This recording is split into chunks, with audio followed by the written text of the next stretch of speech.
Adolf Eichmann, a high-ranking Nazi officer, masterminded the logistics of the Holocaust, sending millions to their deaths.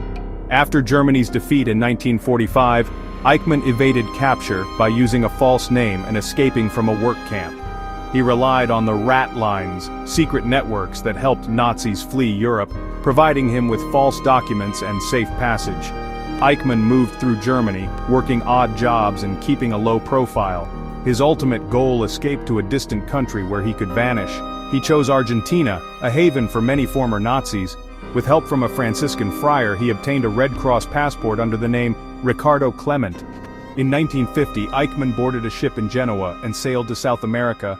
He left behind his identity as a mass murderer, hoping to disappear forever. The world believed he had vanished, but justice was not done. Eichmann's story was far from over. In Buenos Aires, Eichmann, now Ricardo Klement, lived quietly, working menial jobs and blending in with other German immigrants. In 1952, he brought his wife and sons to Argentina, maintaining his false identity. The family lived modestly, with Eichmann working at a Mercedes-Benz factory. To neighbors, he was a reserved, hard-working man. He avoided discussing his past, always wary of exposure. Occasionally he met with other ex-Nazis, but remained cautious. For over a decade, Eichmann lived in anonymity, convinced he had escaped justice.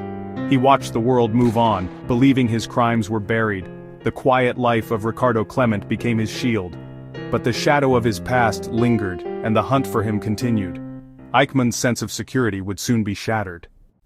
While Eichmann hid, Nazi hunters like Simon Wiesenthal and prosecutor Fritz Bauer refused to let his crimes be forgotten.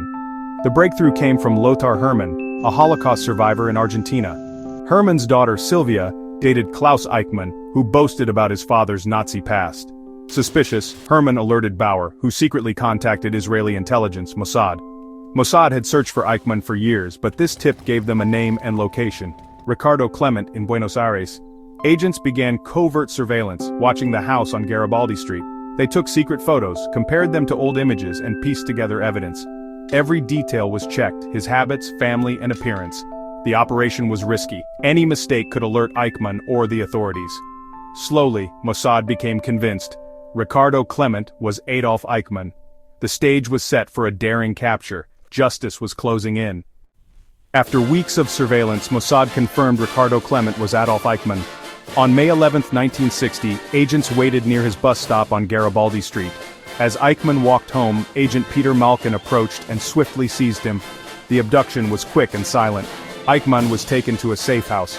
There his identity was confirmed by scars and documents. At first he denied everything, but soon confessed to being Adolf Eichmann. Mossad disguised him as an airline crew member, drugged him, and smuggled him onto an Israeli flight. On May 20th, they flew him to Israel. Prime Minister David Ben-Gurion announced the capture to the world. Eichmann's trial became a global event, ensuring the Holocaust would never be forgotten. Justice, though delayed, was finally served.